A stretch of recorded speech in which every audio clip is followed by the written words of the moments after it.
Good morning students. I hope all of you are fine. So let's start our next exercise. देखो next exercise क्या है अपने पास.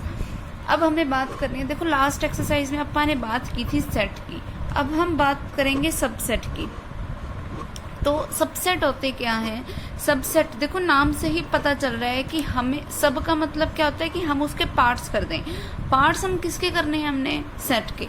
तो अगर मान लो कि कोई भी हमें एक सेट दे रखा है जिसमें कितने भी एलिमेंट पॉसिबल हो सकते हैं, तो जब हम उस सेट के कोई पार्ट्स कर देंगे ना अलग अलग, तब वो जो नए पार्ट्स होंगे वो क्या हो जाएंगे, subset of the main set. ठीक है. फिर इसको हम शो कैसे करते हैं. और एक चीज ध्यान रखना कि सबसेट जो होगा उसका जो हर एक एलिमेंट होगा वो पूरा के पूरा सारे के सारे एलिमेंट जो हैं वो मेन सेट में होने चाहिए. अगर तुम्हें कोई बोल दिया कि तुम चेक करके बताओ कि ए बी का सबसेट है या नहीं है, तो इसका मतलब अगर ए की मान लो वैल्यू है मेरे पास ये 1 2 3, बी सेट है जिसमें हमारे पास एलिमेंट्स हैं 1 2 3 4. अब देखो मुझे चेक करना है कि ए बी का सबसेट है या नहीं है. तो देखो ए के जितने भी एलिमेंट्स हैं वो इसमें है ना, तो इसका मतलब ए जो है वो बी का सबसेट है. सबसेट का जो निशान होता है ना वो ऐसे होता है. ये सी नहीं है, इस तरीके से इसको ऐसे किया हुआ है और नीचे क्या लग जाती है एक लाइन. ठीक है. ये क्या होता है सबसेट. फिर अगर मान लो यही ए मेरे पास ये दिया होता 1 2 4 5, तो देखो क्या अब ये इसका सबसेट है. अब नहीं है. क्यों? क्योंकि 5 जो है वो इस मेन सेट में नहीं है. तब ए जो है वो बी का सबसेट नहीं है. ठीक है. क्लियर. इस तरीके से हम चेक कर सकते हैं. उसके बाद देखो नेक्स्ट क्या है. उसके बाद हमारे पास इसमें एक चीज और आती है. वो क्या है, वो है इक्वल सेट की. कि दो सेट इक्वल कब होते हैं. देखो डेफिनेशन है इक्वल सेट की कि दो सेट इक्वल होंगे कब. दो सेट इक्वल सिर्फ तभी हो सकते हैं अगर फर्स्ट वाला सेट ए सेट किसी बी का सबसेट हो और बी वाला सेट किसी ए का सबसेट हो. जब कोई दो सेट एक दूसरे के सबसेट बन जाए ना, तब हम बोलेंगे कि ए और बी क्या है, आपस में इक्वल है. कंडीशन क्या है, जैसे मान लो 1 2 3 इज द सबसेट ऑफ 3 2 1. बात तो एक ही है. मैंने तुम्हें बताया था आगे पीछे करने से कोई फर्क नहीं पड़ता, सेट तो वही का वही रहेगा. अब देखो इस ए सेट के सारे एलिमेंट इस बी सेट में है ना, सेम उसी, यानी कि ये शो कर रहा है A is the subset of B को.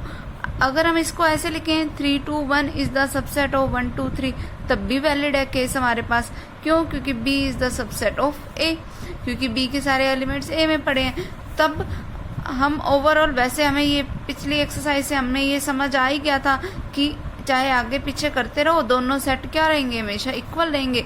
तो यहाँ से भी डेफिनेशन के अकॉर्डिंग भी अब ये बन गया कि अगर A सबसेट है B का, B सबसेट है A का, इट मीन्स A और B आपस में क्या है, इक्वल है. ठीक है. ये डेफिनेशन हो गई इक्वल सेट्स की. फिर उसके बाद देखो क्या है हमारे पास. उस एक चीज और कि अगर मान लो कि कभी हमें बोल दिया कि कोई एक सेट है, हमें उसके सबसेट बनाने हैं. अब देखो इसके सबसेट हम बना कैसे सकते हैं, ये चीज भी अभी समझ ही लो. कि अगर मान लो कि कोई एक सेट दे रखा है हमारे पास 1 2 3, अब इसके सबसेट्स बनाने हैं हमने. तो जब भी इसके सबसेट बनाने हो तो एक चीज तो हमेशा ध्यान रखना, 5 जो होता है ना, मतलब जो वो मैंने तुम्हें कल बताया था ना एम्प्टी ब्रैकेट, ये हमेशा सबसेट होएगा हर एक सेट का. जरूरी नहीं है सिर्फ इस ए सेट का ही, हर एक सेट का सबसेट 5 तो होगा ही होगा. तो कभी भी तुम्हें बोल दे कि तुम्हें इस सेट के सबसेट लिखने हैं, तो तुमने 5 को तो बीच में लिखना ही लिखना है. ठीक है. फिर एक चीज तो ये, और दूसरी चीज, अब इस 1 2 3 के सबसेट्स कितने सारे बन सकते हैं वो देखो. ये 1 बन सकता है, 1 बोल सकती हूँ मैं सबसेट ऑफ ए, 2 बोल सकती हूँ मैं सबसेट ऑफ ए, 3 को अकेले को भी मैं बोल सकती हूँ सबसेट ऑफ ए, 5 तो मैं ऑलरेडी बोल ही चुकी हूँ. ठीक है. पहले तो उनके सिंगल सिंगल लिख लिए, फिर अब दो दो की पेयरिंग करते जाओ कि 1 2 इज द सबसेट ऑफ ए, 2 3 भी सबसेट ऑफ ए हो जाएगा क्योंकि इसके भी 1 2 के भी सारे एलिमेंट्स ए सेट में है ना, 2 3 भी पूरे ए सेट में है ना. फिर उस तरीके से 1 3 भी क्या होएगा, सबसेट होएगा किसका, ए का. और 1 2 3 खुद भी हमेशा किसका सबसेट होएगा, ए का। ठीक है, तो ये इतने सारे इसके पॉसिबल नंबर ऑफ सेट्स बन जाएंगे। सबसे पहले अपन ने 5 लिया, फिर अपन ने सारे सिंगल सिंगल एलिमेंट ले लिए, फिर उसके बाद हमने 2-2 की पेयरिंग करनी अपन ने स्टार्ट कर दी, फिर तीनों ही इकट्ठे ले लिए। एक सेट हमेशा खुद का सबसेट होता ही है, ये चीज ध्यान रखना। ठीक, क्यों? क्योंकि इस वाले के सारे एलिमेंट इसमें पड़े हैं ना।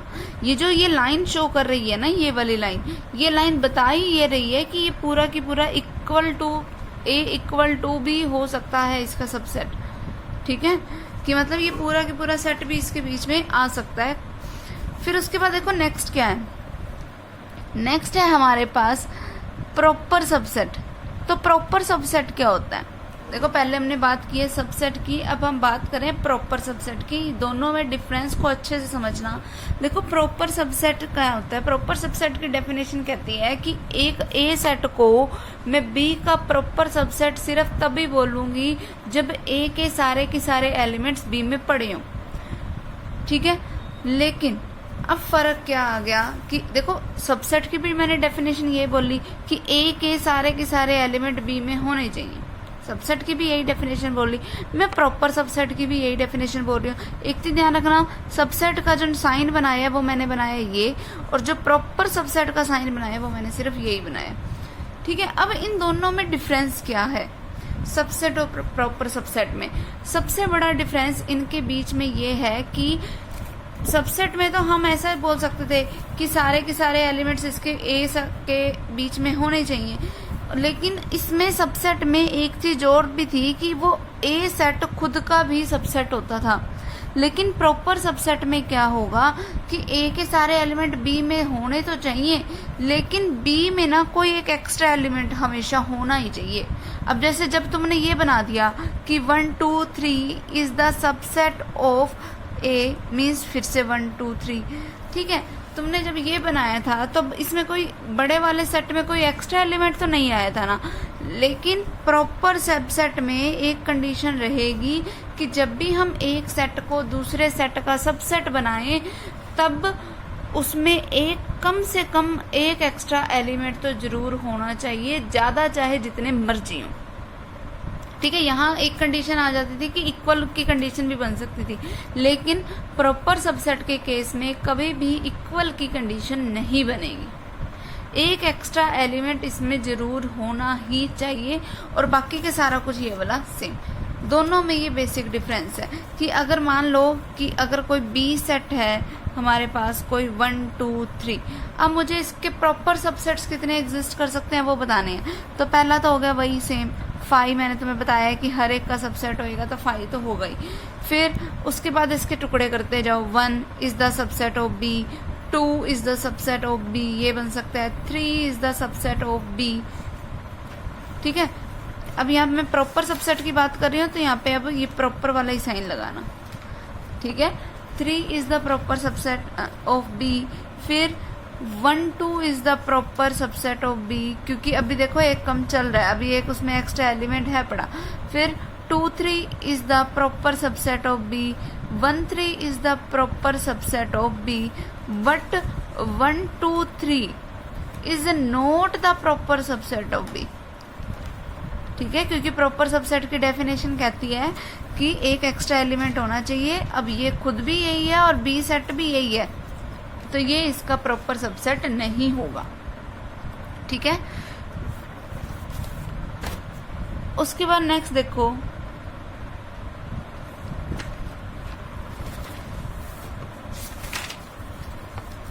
Intervals as subsets of R, कि जो भी हमारे पास रियल नंबर्स वगैरह होंगे, अब इनके इंटरवल्स तुमने कैसे बनाने हैं? इंटरवल्स बनाने के लिए सबसे पहले तुम्हारे को ब्रैकेट्स का समझ होने बहुत ज़्यादा ज़रूरी है।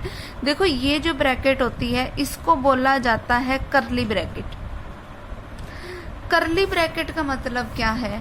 करली ब्रैकेट का मतलब है कि अगर किसी एक करली ब्रैकेट में ये 2 एलिमेंट्स पड़े हैं 1 2, इसका मतलब मैं सिर्फ और सिर्फ बात कर रही हूँ 1 और 2 की। इस सिर्फ 1 और 2 की बात कर रही हूँ, इनके बीच का कोई भी एलिमेंट, 1 और 2 के बीच में जैसे बहुत सारे एलिमेंट्स हो सकते हैं, 1.1 1.5, इस तरीके से इन्फिनिट नंबर ऑफ एलिमेंट्स हो सकते हैं दो नंबरों के बीच में। तो करली ब्रैकेट का मतलब ये है कि मुझे उन बीच के नंबरों से कोई लेना देना नहीं है, मुझे सिर्फ किससे लेना देना है, इस 1 और 2 से। सिर्फ यही दो एलिमेंट्स हैं इसमें। लेकिन जब ये वाली ब्रैकेट आ जाए, इस ब्रैकेट को बोला जाता है ओपन ब्रैकेट। क्या बोलते हैं इसको? Open bracket. ठीक है, ओपन ब्रैकेट में अगर कभी भी इस तरीके से 1 और 2 लगा हुआ है, इसका मतलब यहाँ पर बात हो रही है 1 से 1 2 2 के बीच में आने वाले ऑल एलिमेंट्स की। मतलब 1 से 2 के बीच में कितने एलिमेंट्स आ जाते हैं? बहुत सारे आते हैं, जैसे 1.1, 1.11, 1.11111, इस तरीके से बहुत सारे एलिमेंट्स आ जाएंगे। तो 1 से 2 के बीच के आने वाले जितने भी एलिमेंट्स होंगे वो ओपन ब्रैकेट में आएंगे। But 1 and 2 are not included, कि लेकिन 1 और 2 को आप इसके बीच में नहीं लेंगे। ठीक है, ओपन ब्रैकेट का तो मतलब होता है ये। फिर बारी आती है क्लोज्ड ब्रैकेट की।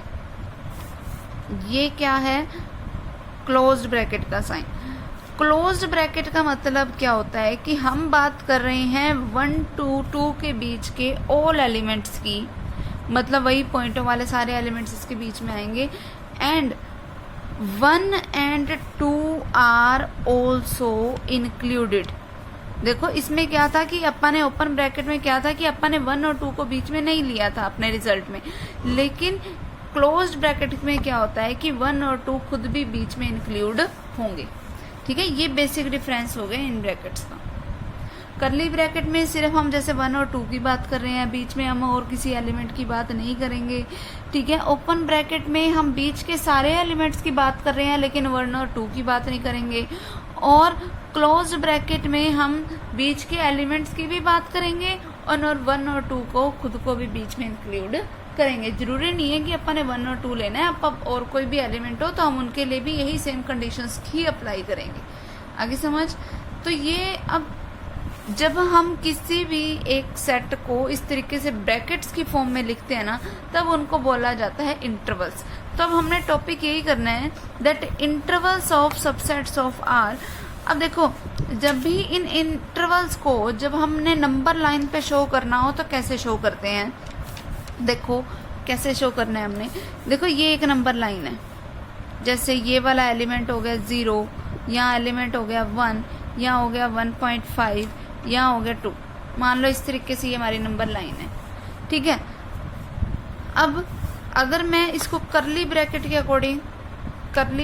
के अकॉर्डिंग नंबर लाइन शो करना चाहूँ तो करली ब्रैकेट क्या कहती है कि मुझे 1 और 2 सिंपल लेने हैं और बीच में कोई और एलिमेंट नहीं ले सकती। तो इसका जब सोल्यूशन मैं नंबर लाइन पे ड्रॉ करूंगी तो सिर्फ 1 और 2 वाले पॉइंट को कर दो डार्क और यही इसका सोल्यूशन हो जाएगा। ठीक है, करली ब्रैकेट में सोल्यूशन सिर्फ यही होगा कि 1 और 2 ही हमारा सोल्यूशन है, बाकी और किसी से मुझे कोई लेना देना नहीं है। अगर ओपन ब्रैकेट के लिए मुझे ये नंबर लाइन ड्रॉ करनी हो, ओपन ब्रैकेट के लिए मान लो ये 0 है, ये 1 है, ये 1.5 है और ये 2 है। अब मैं ओपन ब्रैकेट के लिए बात करना चाह रही हूँ।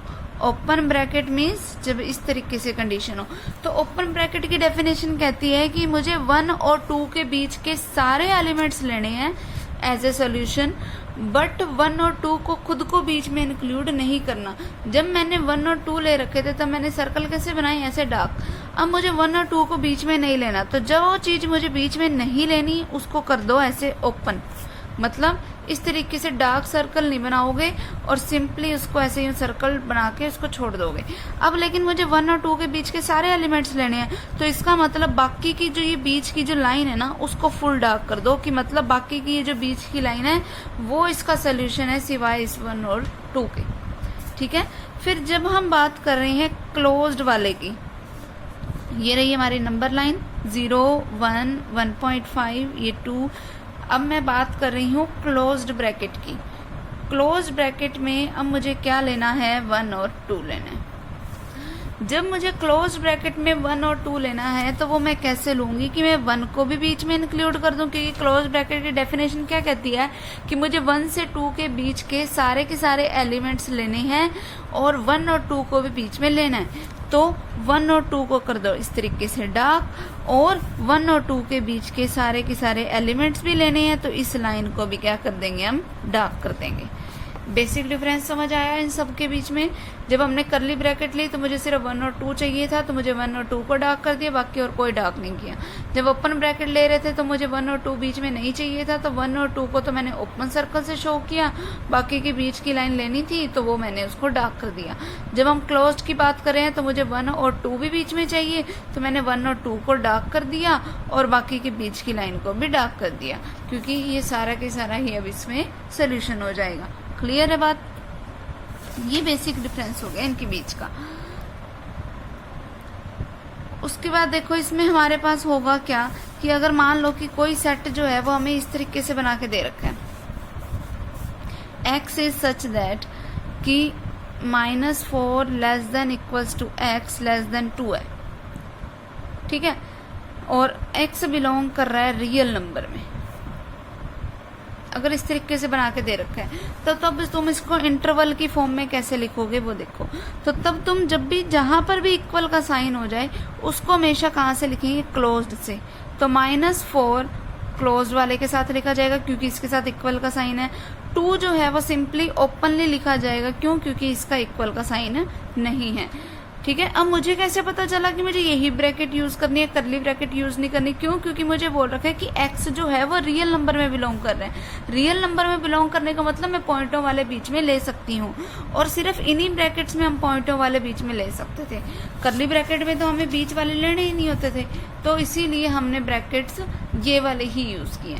अगर बाय चांस यहाँ पर ये बोला होता that x is such that -4 less than equals to x less than 2 where x belongs to natural number, तो तब मैं क्या करती?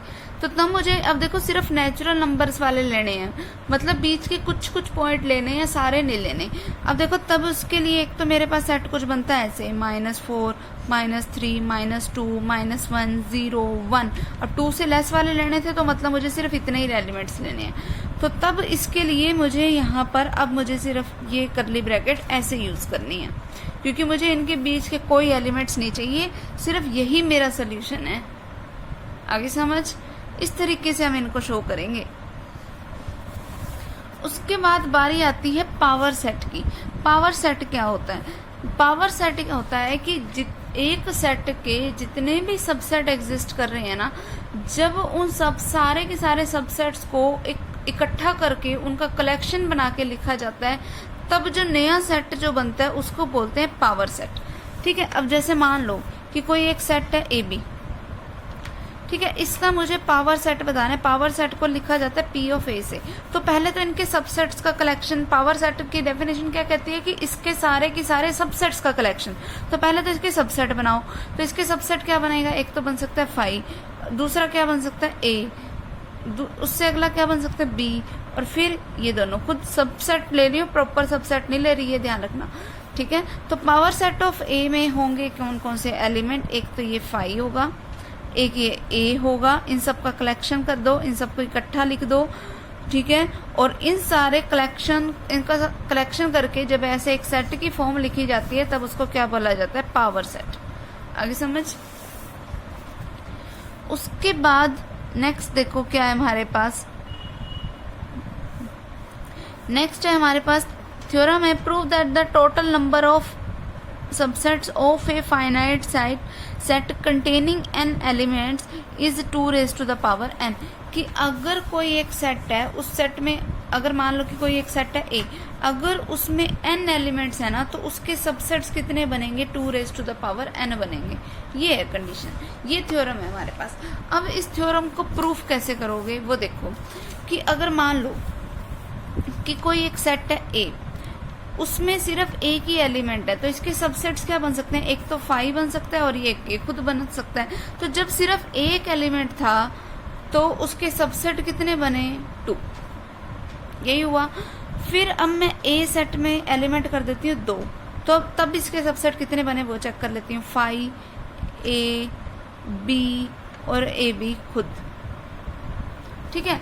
तो इसका मतलब जब 2 एलिमेंट्स थे तो सबसेट कितने बने? 1 2 3 4।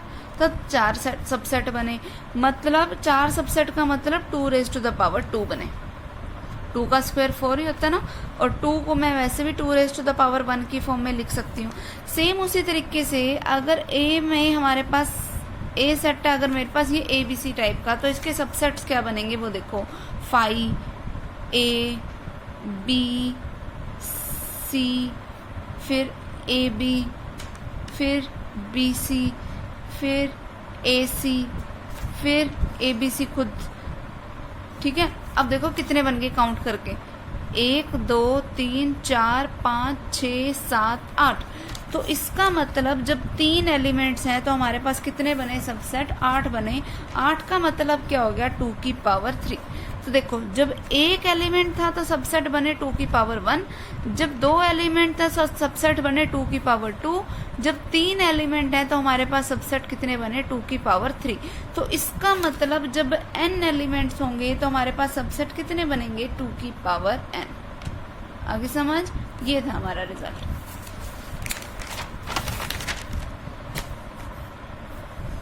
उसके बाद नेक्स्ट देखो क्या है हमारे पास,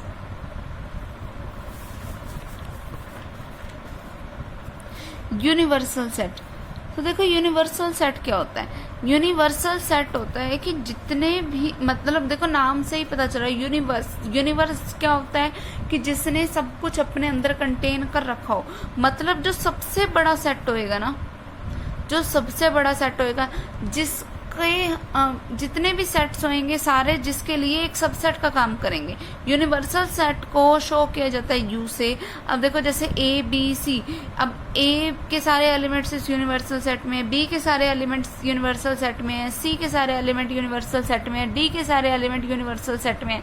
तो जब जितने भी सारे सेट्स हैं, जब उसका एक कलेक्शन किया जाता है, कॉम्बिनेशन बना के कोई एक नया सेट बनाया जाता है ना, तब उसको बोला जाता है यूनिवर्सल सेट। तो अब देखो यूनिवर्सल और पावर वाले में फ़र्क क्या है।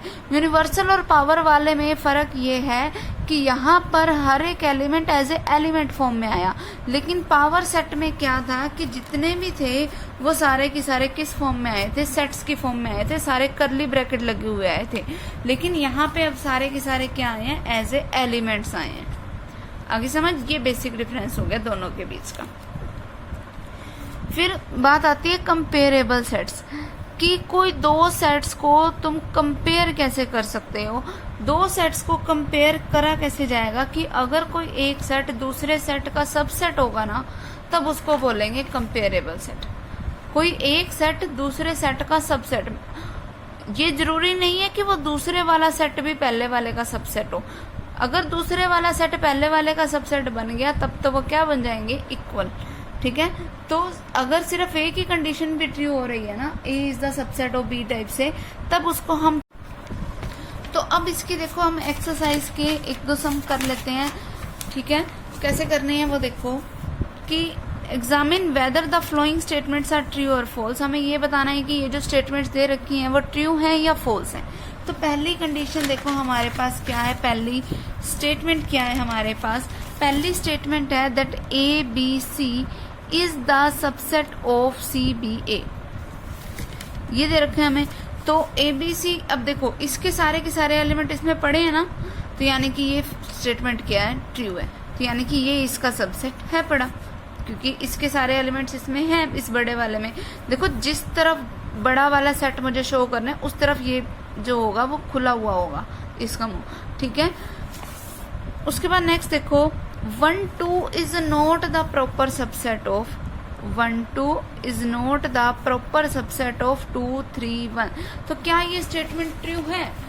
देखो अब 1 2 के सारे एलिमेंट्स इसमें पड़े हैं, और हमें प्रॉपर सबसेट की डेफिनेशन कहती है कि इसके पास कोई एक्स्ट्रा एलिमेंट भी होना चाहिए। देखो इसके सारे एलिमेंट्स इसमें पड़े हैं, और बल्कि इसमें एक एक्स्ट्रा एलिमेंट भी पड़ा है, तो यानी कि ये तो प्रॉपर सबसेट है। लेकिन यहाँ तो बोल रखा है कि ये प्रॉपर सबसेट नहीं है, तो ये स्टेटमेंट क्या होगी, फॉल्स होगी। आगे समझ। फिर उसके बाद सेम उस तरीके से अगला देखो, A E I O U is the proper subset of A B C D. अब देखो A E I O you, अब देखो ई आई ओ यू तो इसमें है ही नहीं, तो ये इसका प्रॉपर सबसेट भी नहीं है। उससे अगला देखो, x is even natural number less than 8। कि x जो है वो मुझे एक इवन नेचुरल नंबर लेना है जो कि 8 से क्या हो, कम हो। इवन नेचुरल नंबर जो कि 8 से कम वाले हो। तो ये वो कौन से सेट, मान लो उस सेट को मैंने कोई ए से शो कर दिया, तो इवन नंबर्स लेने हैं मुझे जो 8 से कम हो, तो वो क्या हो गए 2 4 6। अब कोई बी सेट बनाना है अपने को। बी सेट उसने बोला है that x is a natural number which divide 64, कि x मुझे ऐसे नेचुरल नंबर लेने हैं जो 64 को डिवाइड करते हैं। 64 को कौन कौन डिवाइड कर सकता है, एक 1 कर सकता है, 2 कर सकता है, 3 नहीं कर सकता, 4 कर सकता है, 5 नहीं कर सकता, 6 नहीं कर सकता, 7 नहीं कर सकता, 8 कर सकता है, 9 10 11 12। 12 के टेबल पे 64 जाता है, ठीक है। तो अब जितने भी हमारे पास होंगे, 13 12 पे नहीं जाता, 13 पे नहीं जाता, ठीक है। फिर उसके बाद 16 पे ही जाएगा सीधा, फिर उसके बाद 32 पे जाएगा, फिर उसके बाद 64 खुद। अब चेक करो कि इसके जो सारे के सारे एलिमेंट्स हैं वो इसमें है या नहीं है। क्यों? क्योंकि मुझे ये कंडीशन बना के दे रखी है that A is the proper subset of B. मतलब ए के सारे एलिमेंट बी में पड़े होने चाहिए, बल्कि बी में एक्स्ट्रा एलिमेंट भी होने चाहिए। तो क्या अब ए के सारे एलिमेंट्स इस बी में हैं? देखो ए में एलिमेंट्स है 2 4 6। अब देखो यहाँ 2 है, 4 है, लेकिन 6 नहीं है, तो ये A is not the proper subset of B की कंडीशन है। इसका मतलब जो गिवन स्टेटमेंट है वो क्या है, फॉल्स है। आगे समझ। उसके बाद नेक्स्ट देखो, write the number of subsets of A, it contains n elements. अगर A ने n एलिमेंट्स को कंटेन कर रखा है तो उसके कितने सबसेट्स बन सकते हैं, 2 की पावर n। बस ये इसका आंसर हो जाएगा। फिर अगर A ने 1 एलिमेंट कंटेन कर रखा है तो उसके कितने एलिमेंट्स हो जाएंगे, 2 की पावर 1, जिसका मतलब क्या हो गया 2। फिर अगर A ने 2 एलिमेंट्स कंटेन कर रखे हैं तो उसका रिजल्ट क्या होगा, 2 की पावर 2 मतलब 4। फिर अगर A ने 3 एलिमेंट कंटेन कर रखे हैं तो 2 की पावर 3 मतलब 8। ठीक है, क्लियर। उसके बाद नेक्स्ट देखो, how many subsets can be formed from the flowing elements, कि इन एलिमेंट्स से कितने सबसेट्स बन सकते हैं। तो देखो पहला रिजल्ट दे रखे मुझे 5 यानी कि ये करली ब्रैकेट सी, ओपन सी करली ब्रैकेट मुझे दे रखी है। तो इससे कितने सबसेट बन सकते हैं, तो इससे सिर्फ एक ही सबसेट बन सकता है और वो ये खुद है। ठीक है, फिर उसके बाद अगले वाले की खुद बनाना। फोर्थ वाला पॉइंट देखो, फोर्थ वाले में मेरे पास दे रखे हैं 1 2 3 अप टू n तक। तो अगर किसी एक सेट में n एलिमेंट्स हैं तो उसमें कितने सबसेट्स बन सकते हैं, 2 की पावर n बन सकते हैं ना। ठीक है, अगर किसी एक सेट में n एलिमेंट्स हैं तो उसके सबसेट उसने पूछा है कि कितने बन सकते हैं, तो उसके कितने सबसेट बन सकते हैं, 2 raised to the power n। ठीक है, फिर write down all the subsets of, अब मुझे सबसेट्स बताने हैं किसके, 1/2 1 और 5 के। तो इसके सबसेट्स क्या क्या बनेंगे वो देखो। इसके सबसेट्स बनेंगे, पहला तो एक आ गया 5 खुद, फिर आ जाएगा क्या 1/2, फिर आ जाएगा 1, फिर आ जाएगा 5, फिर अब सारे एक एक बार लिख लिए, अब 2 2 की कॉम्बिनेशन बनाते जाओ, 1/2 और 1, फिर 1 और 5, फिर 1/2 और 5, फिर 1/2 1 एंड 5। ठीक है, ये इसके क्या हो गए, सबसेट्स हो गए। उसी तरीके से सेम ABCD के बनाना। फिफ्थ सम देखो क्या है हमारे पास, if A is equals to 1 2 3 4 5 6 7 8 9 10, कि अगर A सेट हमारे पास ये है,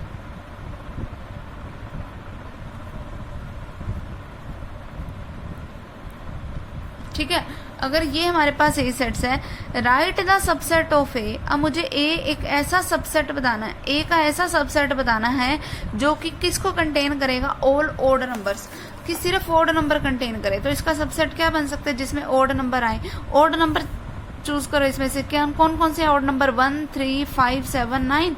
तो इसका सबसेट क्या बन गया, 1 3 5 7 9। फिर अगर इवन नंबर वाला बोला होता तो 2 4 6 8 10। ठीक है, फिर उसके बाद अगला देखो इवन नंबर ही बोल रखा है, तो उसके लिए क्या बन जाएगा सबसेट, ये हो जाएगा। फिर उसे अगला देखो, write the subset of A that contains no element, जिसमें एक भी एलिमेंट ना हो। तो वो सिर्फ क्या हो सकता है, 5 हो सकता है, या फिर ये बोल दो, एक ही बात है। ठीक है, उसके बाद नेक्स्ट देखो 6 sum, if A is equals to, अगर ए कोई कैसा सेट है हमारे पास ए बी सी, ठीक है। फिर find the power set of ए।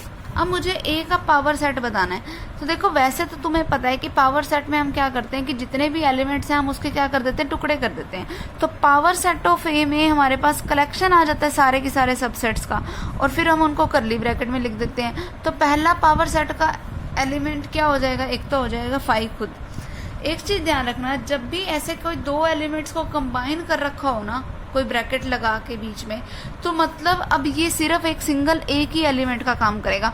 मतलब अब ए बी जो है ना वो इकट्ठा ही आएगा, तुम इसको अलग नहीं कर सकते, ठीक है। ऐसा नहीं कर सकते कि तुम इसको ए लिखो फिर बी लिखो, ये चीज गलत है। जब भी ऐसे एक ब्रैकेट में इकट्ठा आ जाए तो मतलब तुमने इसको ऐसे बना के ही इकट्ठा ही लिखना है, तुम इसको अपनी मर्जी से सेपरेट नहीं कर सकते।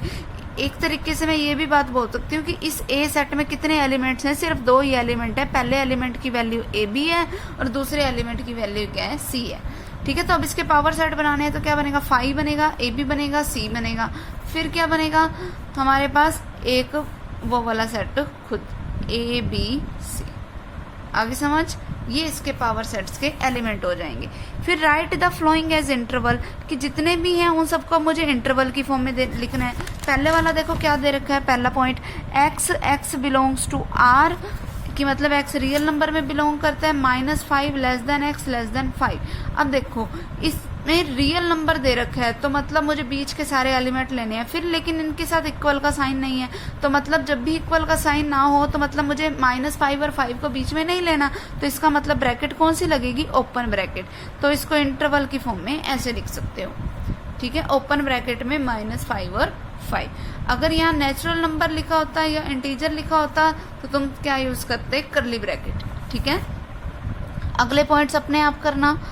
फिर write the flowing intervals in set builder form, कि अब जितने भी इंटरवल्स हैं उसको सेट बिल्डर फॉर्म में लिखना है। अब जैसे मान लो ये वाला उठा लो तुम 2 और 8 वाला, अब तुम इसको सेट बिल्डर फॉर्म में क्या लिखोगे, कैसे लिखोगे, तो देखो 2 से 8, अब ब्रैकेट्स यूज है, एक जगह ओपन है एक जगह है क्लोज्ड। इसका मतलब कि हमने 2 से 8 के बीच के एलिमेंट्स को लेना है। तो क्या लिखोगे, x इज सच दैट, कि एक तो x बिलोंग कर रहा है रियल नंबर में, फिर x की वैल्यू क्या है 2, x जो है वो 2 से बड़ा है और 8 से क्या है छोटा। अब देखो इक्वल का साइन, क्लोज ब्रैकेट किसके साथ है, 8 के साथ, तो यहाँ लगेगा इक्वल का साइन, ठीक है। तो ये इसका रिजल्ट हो जाएगा, ठीक है। इसी तरीके से बाकी के पार्ट्स अपने आप बनाना, ठीक है। आज के लिए इतना बहुत है, बाकी हम अपना नेक्स्ट टाइम पे करेंगे।